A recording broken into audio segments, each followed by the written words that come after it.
Vamos a hablar durante varias semanas acerca del profeta Miqueas, una voz de esperanza en tiempos turbulentos. Entonces, la proposición de este mensaje es que en un mundo lleno de injusticias y de conflictos, la voz del profeta Miqueas se alza como un faro de esperanza. Explorar la vida y el mensaje de este influyente profeta bíblico, cuyas enseñanzas sobre la justicia y la misericordia seguirán resonando en la actualidad. Vamos a colocarnos de pie y vamos a leer el profeta Miqueas, capítulo número 7, versículos 18 al 20.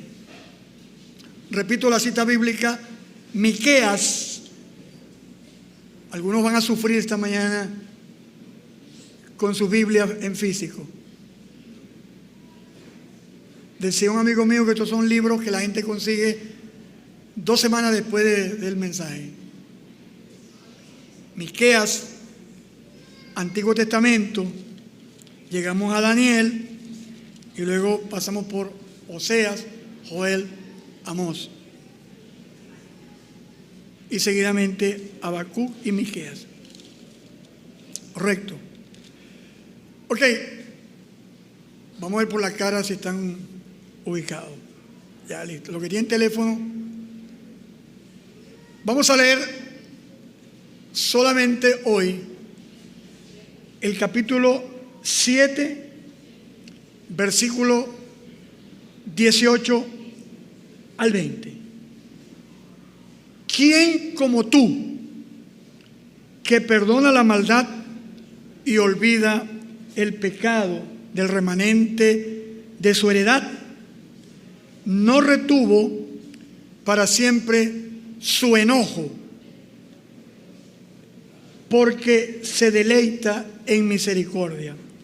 Él volverá a tener misericordia de nosotros, sepultará nuestras iniquidades y echará en lo profundo del mar todos nuestros pecados.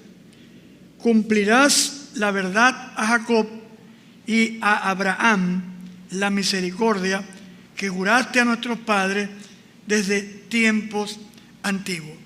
Padre, bendito sea tu nombre, Abba, Rey de Gloria.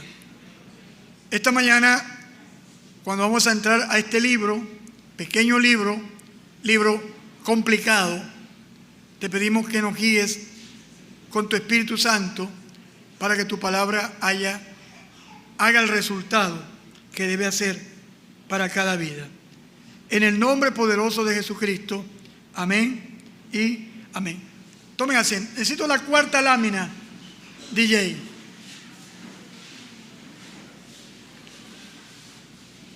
La que tiene el carácter hebreo arriba.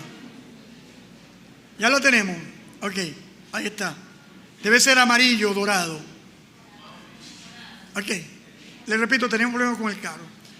Tenemos el nombre Micaía. Micaía es el nombre hebreo del personaje. Es más fácil Micaía que el nombre Huitremundo. Para los hebreos, el nombre que se le colocaba a un niño tenía que ver con el propósito y la vida de la persona. No como ahora que le colocamos a las hijas Esculapia, Esternocleidomastoidea, ¿ya? Correcto. Software, algunos muchachos, Magíber. En el tiempo bíblico, el nombre marcaba el destino, el porvenir, el propósito de la persona. Por eso es importante fijar bien los nombres de los hijos. A veces en Maracaibo tenemos nombres que son compuestos, correcto. Rixomatisol, parece más bien nombres de medicamentos, correcto. Entonces, Rixomatisol, ese sol me suena más bien un medicamento, ¿no? Correcto. Creo que es más fácil José Antonio, Gustavo, Alejandro, Saraí, Rick Sitimaquisol. Y los muchachos sufren, sobre todo cuando los profesores pasan la lista con los nombres. Ahí es donde sufren los muchachos con esos nombres. Tenemos el nombre Miqueas, compuesto por la consonante mem, esa consonante compleja. Luego, de derecha a izquierda, parece una comilla, ese es el yod, una J o una Y, podía traducirse. Luego tenemos esa, parece una C, esa es la Cob. Y finalmente tenemos una E, que es como una H. Entonces, ese nombre, una pronunciación aproximada sería Micaia. Así como es difícil pronunciar en español esos sonidos que no los poseemos, pero en hebreo sí está. Entonces, Micaia es el nombre, y en español suena como a Miqueas, y esa Cop la traducen en una Q. Miqueas es el nombre del personaje. Ese nombre significa ¿quién como el Señor? O ¿quién como Yahvé? O Reina Valera diría ¿quién como Jehová? Más bien es una pregunta. El nombre del personaje es una pregunta. ¿Quién como el Señor? Y el profeta en 7 capítulos va a intentar decirnos quién es como el Señor.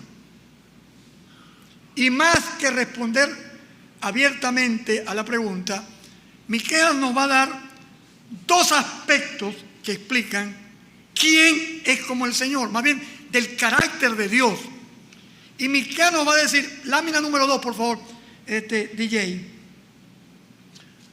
Nos va a decir el profeta la justicia de Dios y la misericordia de Dios. Es decir, 7 capítulos, libro corto relativamente. El profeta Miqueas, quien como el Señor, nos va a decir que el Señor es profundamente justo y extremadamente misericordioso. ¿Cuántos alaban al Señor Todopoderoso?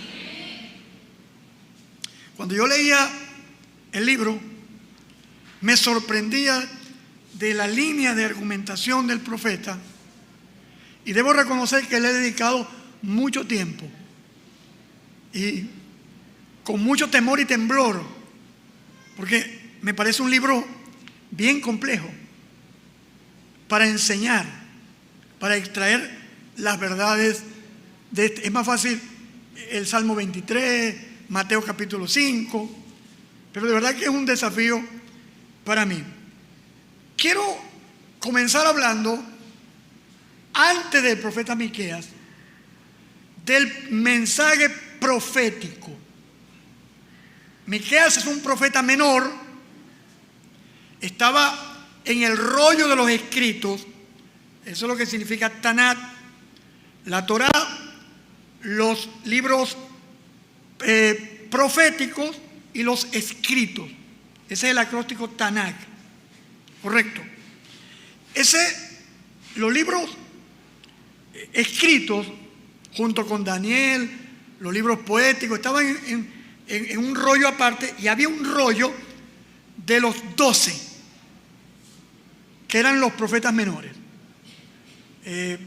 Tomando en cuenta a las 12 tribus de Israel, organizaron los 12 profetas menores. Miqueas es uno de los libros más interesantes de esos profetas menores, y la estructura del libro apunta a la mezcla. Adelante, Aguirre, con asiento.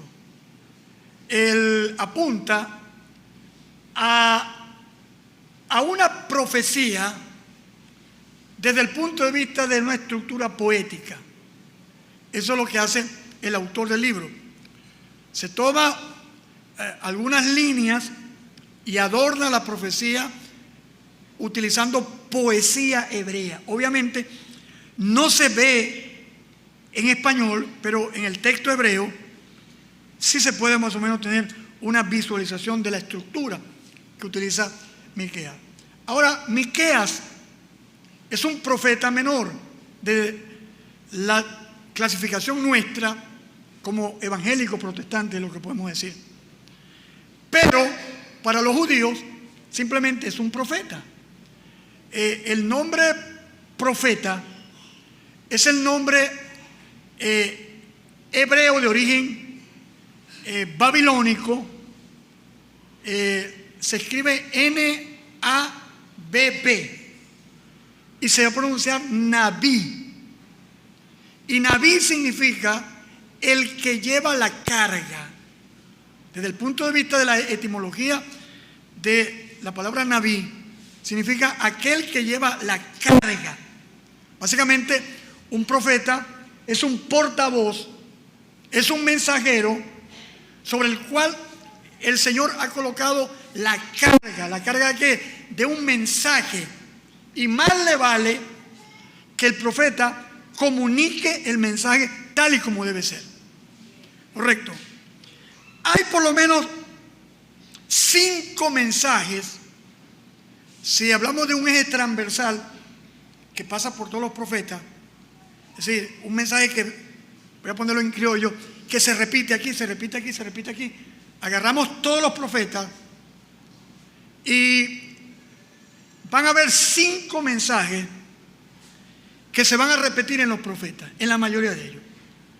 El primer mensaje que los profetas tendrán es el mensaje de la violación permanente de la alianza, de la ley de Moisés, del pacto en el Sinaí, de las leyes, decretos y ordenanzas que el Señor dejó para su pueblo, Israel, el pueblo de Dios.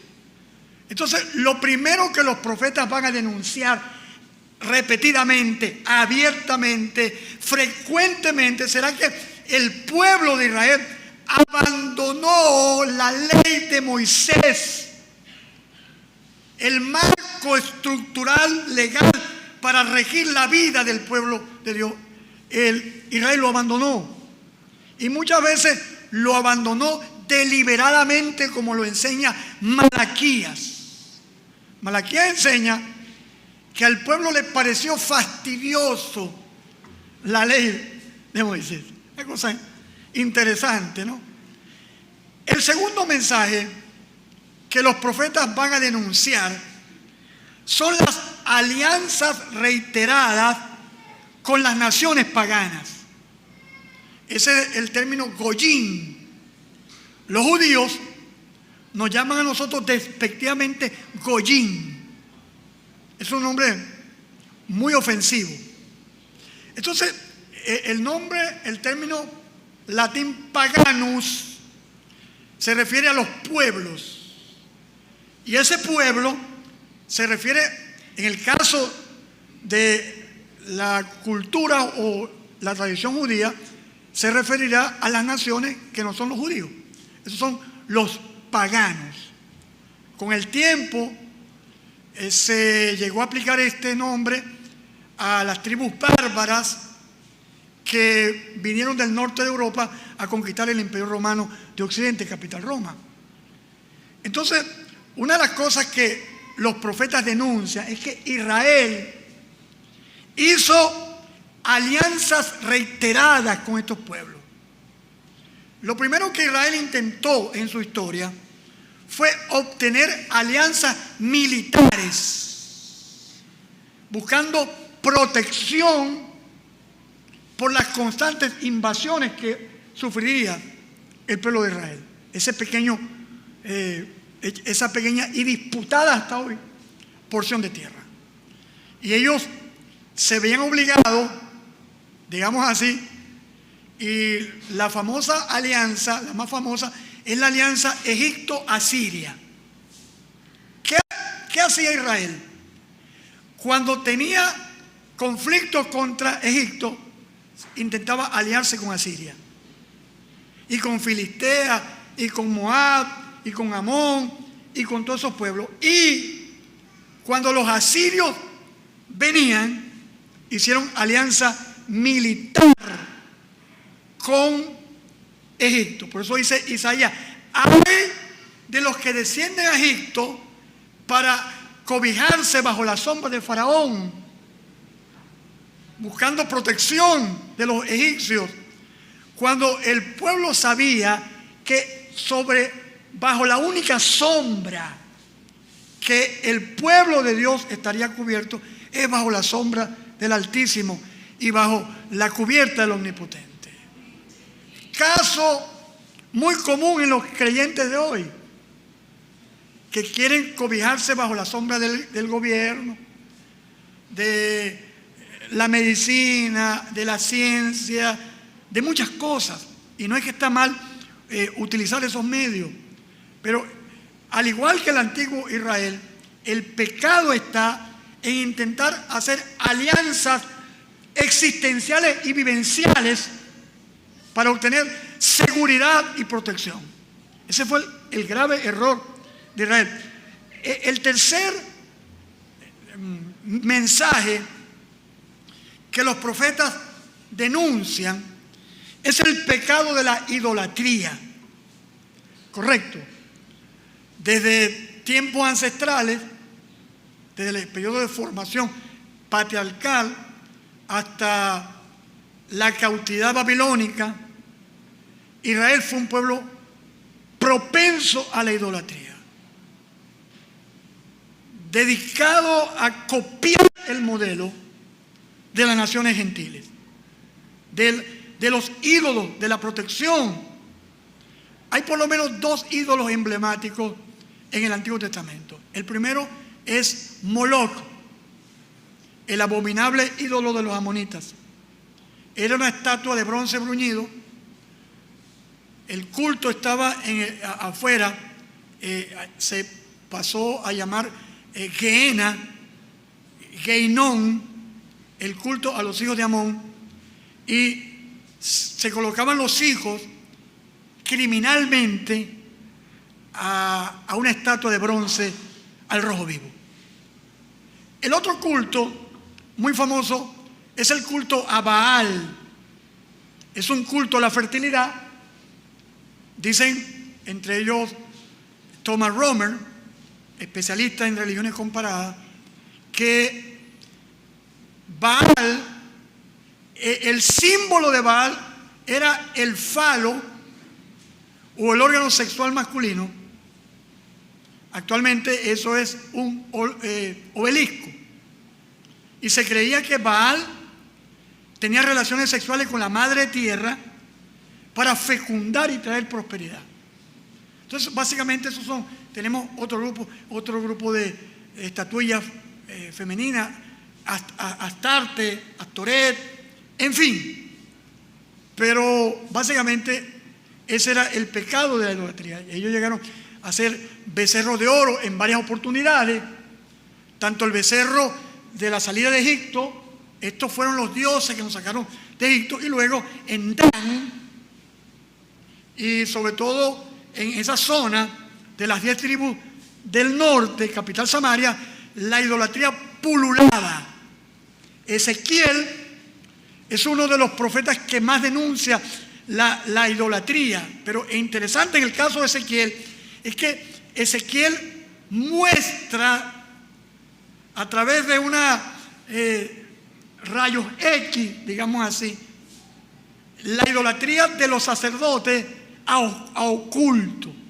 Ellos ofrecían el sacrificio al Señor en el culto y después se iban a las cámaras del templo de Salomón a ofrecer sacrificio oculto a los signos del zodíaco, al sol, la luna y las estrellas. Y hubo reyes de Israel y de Judá que llevaron ese tipo de ídolos al templo de Salomón, ante la mirada complaciente Porque el problema no es el pecado. El pecado va a estar siempre presente en la existencia humana. El problema es la actitud complaciente ante el pecado y la maldad. Y ese es el problema también de la iglesia en este tiempo. El problema no es el pecado, como dice el autor de los Hebreos, despojémonos de todo peso y del pecado que nos enreda, como la vestidura tipo fleco de los corredores grecorromanos. El pecado nos puede hacer tropezar, pero el problema no está allí, porque el pecado va a estar, podemos decirlo, omnipresente en la vida nuestra. El problema está en la mirada complaciente, el hecho de hacer del pecado algo común y corriente y normalizarlo. Ese es el pecado. Me explico, que la muchacha se busque un novio no cristiano o que el muchacho se busque una novia no cristiana. Ya hoy, cuando yo me convertí al Señor, eso era pecado capital. Estoy hablando de 1986. Aquí nos decían, usted no puede buscarse una novia, ni siquiera enamorarse de una no cristiana. Pero pasaron 30 y pico de años y ya decimos lo siguiente: bueno, vamos a orar para que se convierta la novia inconversa de José Fonseca. Ya la muchacha está orando, ya está leyendo la Biblia. Es decir, hemos normalizado el pecado, y eso habla de la profunda decadencia que hay en el pueblo cristiano. Hoy la mentira se justifica como un medio para quedar bien en la vida.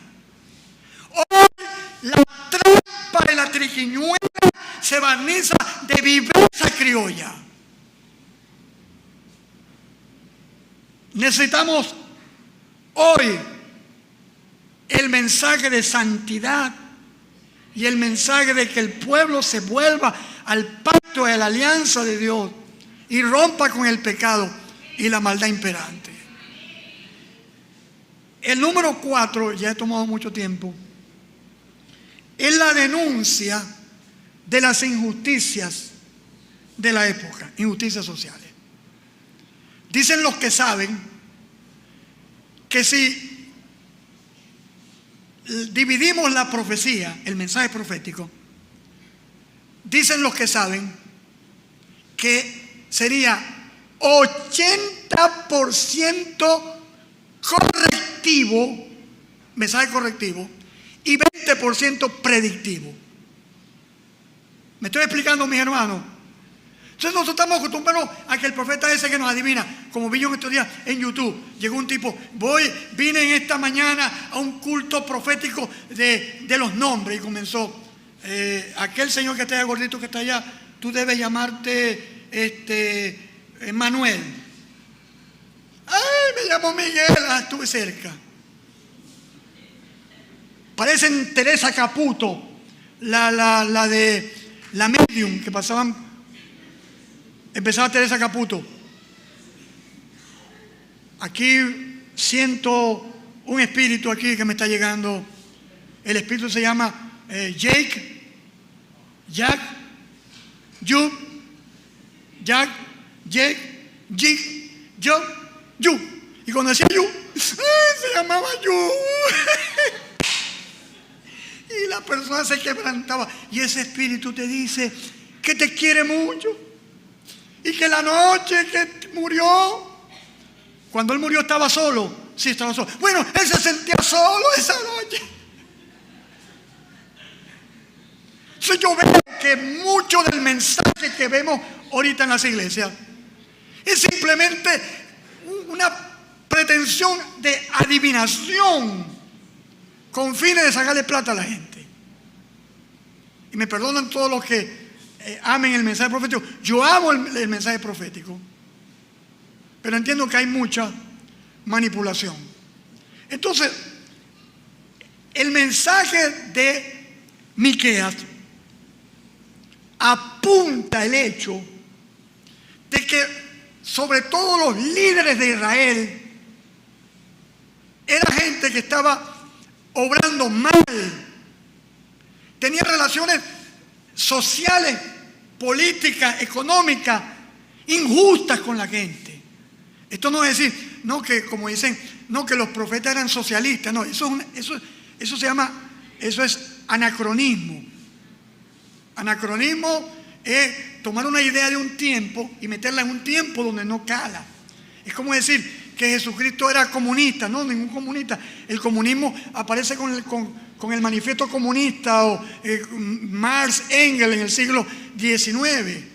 Yo no puedo decir que Jesús era comunista. Yo te voy a decir que Jesucristo estaba de acuerdo con que no hubiese explotación injusta, que son términos en los cuales la ideología socialista comparte, es otra cosa, pero no puedo decir que Jesús era socialista porque es un anacronismo. Es un disparate, eso no se dice.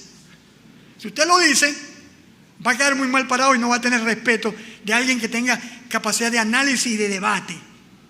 Entonces, el profeta denuncia las estructuras de la época donde los sacerdotes, el grupo religioso, donde los príncipes, el grupo político y donde los jefes de la familia, los representantes sociales de las castas familiares de las tribus de Israel, estaban oprimiendo, estaban maltratando, estaban vilipendiando, y muchos, y sobre todo los profetas, cuando lo veamos, decía Miqueas que hay de los profetas que al que les da de comer le profetizan paz, y al que no les da le profetizan guerra. Nosotros tenemos una casta profética cortesana, asalariada en el tiempo de Miqueas, que va a profetizar de acuerdo a cuánto le dan. El predicador de la verdad, el comunicador cristiano, debe tener un mensaje independiente de los resultados e independiente de lo que pueda recibir o no por su mensaje. Incluso debe estar dispuesto hasta sacrificar su popularidad por el mensaje. ¿Cuántos dan gloria al Señor Todopoderoso? Entonces Miqueas denuncia abiertamente, y otros profetas van a denunciar las estructuras sociales injustas, opresivas. Por eso dice Pablo, a los ricos de este mundo el Señor manda que sean generosos y ricos en la fe. Pablo resume o toma esa denuncia de la injusticia en cuanto al tema. Y el quinto tema que los profetas del Antiguo Testamento van a hablar es el nuevo pacto. Sobre todo Ezequiel, Jeremías y Miqueas nos habla acerca del nuevo pacto en la persona del Mesías, en la persona de Jesucristo, el Señor. Ese nuevo pacto, yo haré un pacto nuevo con la casa de Judá y con la casa de Israel. Las leyes las escribiré en su corazón. Quitaré el corazón de piedra y colocaré un corazón de carne, sencillo, sensible. Dice Miqueas que en aquel entonces acontecerá en los posteros tiempos que el monte de la casa de Adonai será establecido por cabecera de monte y más alto que los collados, y correrán a él los pueblos, y vendrán muchas naciones y dirán: venid, subamos al monte del Señor, a la casa del Dios de Jacob. Está hablando de que después del juicio, después del trato de Dios con su pueblo, después que el pueblo de Dios sea juzgado por su pecado y por su maldad, entonces vendrá en la historia la aparición del reino mesiánico, el reino prometido por los profetas al pueblo de Dios y confirmado a David el rey. Es lo que llaman los teólogos el pacto davídico.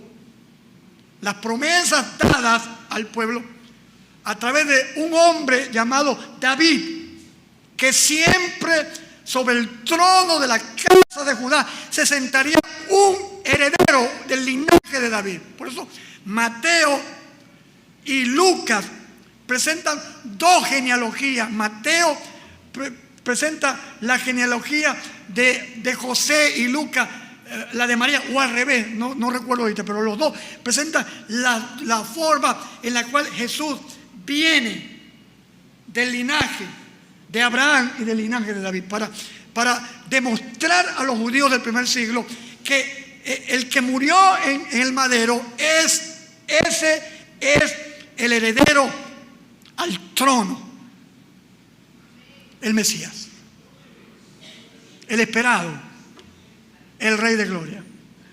Entonces, en medio de la vorágine, de la locura, la vida de Israel era como una caja de Pandora. Usted podía sacar de allí cualquier locura y mostrarla. Entonces, ¿qué pasaba después de esa locura?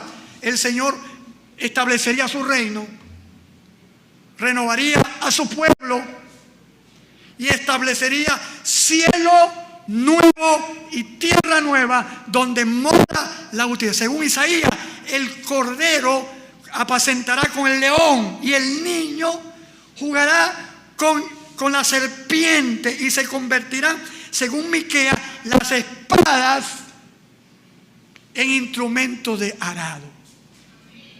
Es decir, el belicismo, la guerra terminaría y se establecería el reino de Jesucristo, que según el profeta es el príncipe de paz, el Mesías esperado. Miqueas es el autor de la frase: tú, Belén Efrata, de ti saldrá un legislador. Correcto, aquí lo dice claramente el profeta, pero no tengo tiempo esta mañana para delimitar algunas cosas. Siguiente lámina, por favor. Voy a tomar unos últimos minutos, hoy tenemos Santa Cena, para hablar un poquito de la biografía y el contexto histórico del libro de Miqueas.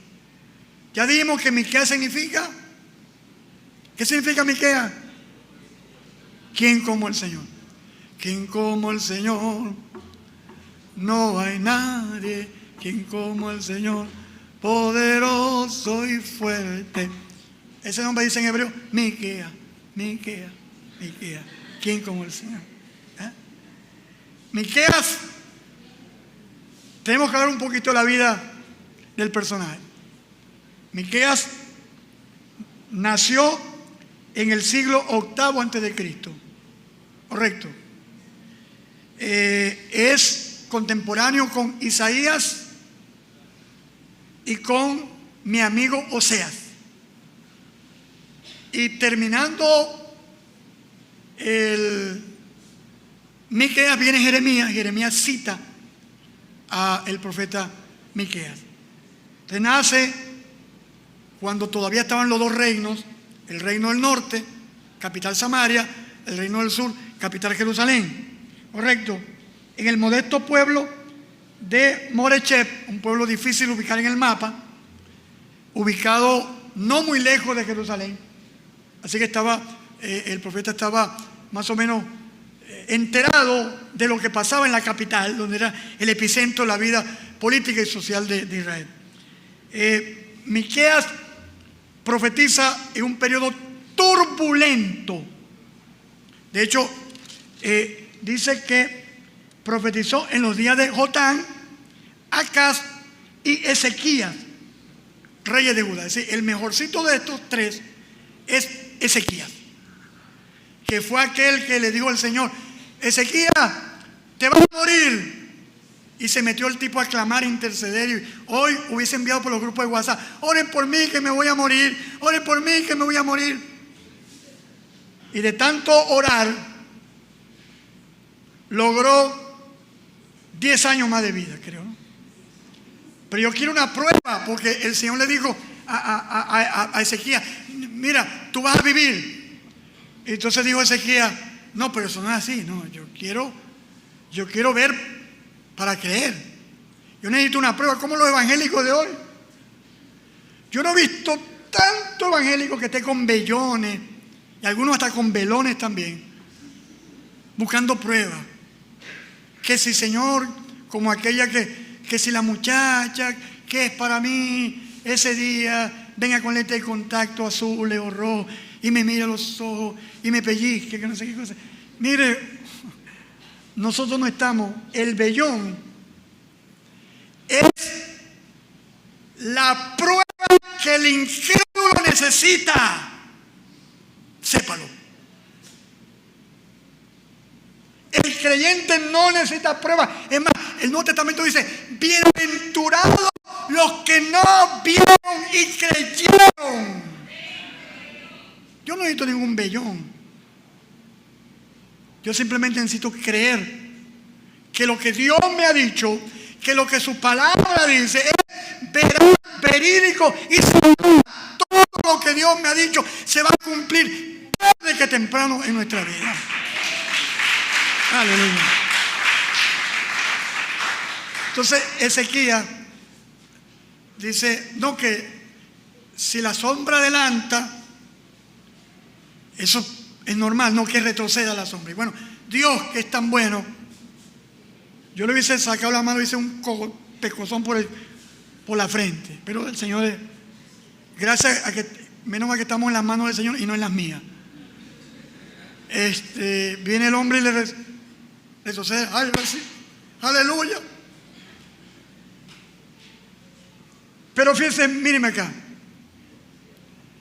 Hay momentos en la historia de nuestra vida que es mejor morirse. Créame. En el caso de Ezequías, lo más noble era morirse. Yo recuerdo, y eso pasa en el deporte, yo recuerdo una vez una pelea de Larry Hall, un tipo de 30 años, con Muhammad Ali. Y Muhammad Ali, bofo, así. Y vino Hall y le dio una mano y ya. ¿Y sabe qué dijo Larry Hall? Ese es mi ídolo. Pero yo nunca haré ese ridículo. Dice el dicho que el que escupe para arriba, deja la saliva. Años después, se presentó Larry Hall, ¿sabe contra quién? Con Mike Tyson, un toro. Y en estos días se repitió la historia. 54 años creo el tipo Mike Tyson y peleando con un tipo de 30. Una pelea más arreglada que el pelo de una evangélica el domingo. ¿Ah? Y así hacer.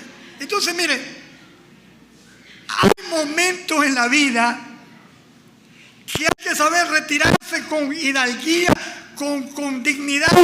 Y Ezequiel no entiende eso. Pasaron unos años, llegaron los babilonios a visitar Jerusalén. El imperio en crecimiento ya Asiria estaba Babilonia. ¿Y saben qué hizo el hermanito Ezequías? 10 años después de su prórroga de vida, tomó a los espías de Babilonia, ven acá muchachos, y los llevó a enseñarle los tesoros de la casa del Señor. Qué cosa tan estúpida. Es como que le muestre al Zamuro 1 kilo de lomito de aguja. Señor Zamuro, yo quiero mostrarte 1 kilo de lomito de aguja. ¿Me lo puedes cuidar? Por eso dice el dicho, Zamuro cuidando carne. Eso fue lo que hizo Ezequías. ¿Y sabe qué le dijo el Señor? A estos que le mostraste, van a venir a tomar toda esta riqueza y van a tomar cautivo y lo vamos a llevar a Babilonia. ¿Y sabe qué dijo el muy irresponsable? Ezequías. ¿Cuándo será esto? ¿Serán los tiempos de tu hijo? ¡Ay, qué bueno! Gracias, Señor, que no me va a llegar a mí. Así como el típico evangélico egoísta e individualista. El vecino le explotó la casa. Gracias, Señor, que no fue la mía, que le explotó la casa al vecino. Yo creo que nos hace falta un poquito de humanidad. Si algo he visto yo en 30 y pico años de ministerio, es que a los evangélicos tradicionalmente carecemos de humanidad. Ya. ¿Cómo voy a dar gracias a Dios? Señor, gracias porque le explotó la casa. En estos días un pastor amigo mío, el pastor Ilcías Núñez, le explotó un aire de ventana. Se le incendió la casa. Salió vivo él, su esposa. Venía llegando el yerno, la hija y el pequeñito. Y se les quemó todo eso. Yo siempre le decía a Calé, Calé estaba tirando un aire, Calé, eso no explota. Y yo decía, por favor, José, no explotan los aires. Sí explotan, claro que sí explotan. En la oficina le explotó el aire de mi esposa. Estaba el pobre Cristian ahí durmiendo y explotó esa broma. Se llenó la pared, pasa como 10 manos de pintura a eso. Aquí en la casa pastoral, en una madrugada, mi esposa lavó la ropa interior de las hijas en la cuerda y se vino a tierra. Yo me levanté y vi el olor y salí corriendo a bajar el breque del aire y ya todas las pantaletas quedaron un hueco hacia adentro porque eso se comunicó. Pero yo salí perdiendo porque tuve que comprar ropa interior nueva a las hijas mías. ¿Cómo que no explota? Claro que sí explotan los aires. Me va a decir a mí eso. Correcto. Entonces, Miqueas tiene un mensaje en un tiempo turbulento. El mejorcito de esto que mencioné es este que estoy narrando. Ezequiel, el mejorcito. Lo demás, tan de mediocre para abajo. Miqueas profetizó durante un periodo de gran inestabilidad política y social marcado por la opresión y la corrupción. Y en tercer lugar y último, por hoy, es un mensaje, tiene un mensaje profético. Propiamente dicho, a pesar de las dificultades, Miqueas alzó su voz para denunciar la injusticia, creo que usted no ve la letra, y llamar al arrepentimiento y a la reforma o un cambio. ¿Sabe? Muchos de nosotros, y hablo de cualquiera de ustedes, podemos sufrir muchas veces el síndrome del profeta. ¿Cuál es el síndrome del profeta? Sentirnos que la gente no está parándole al mensaje. ¿Correcto?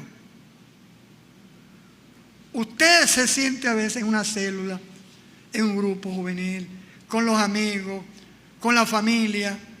Usted se siente que la pared le da más respuesta que ellos.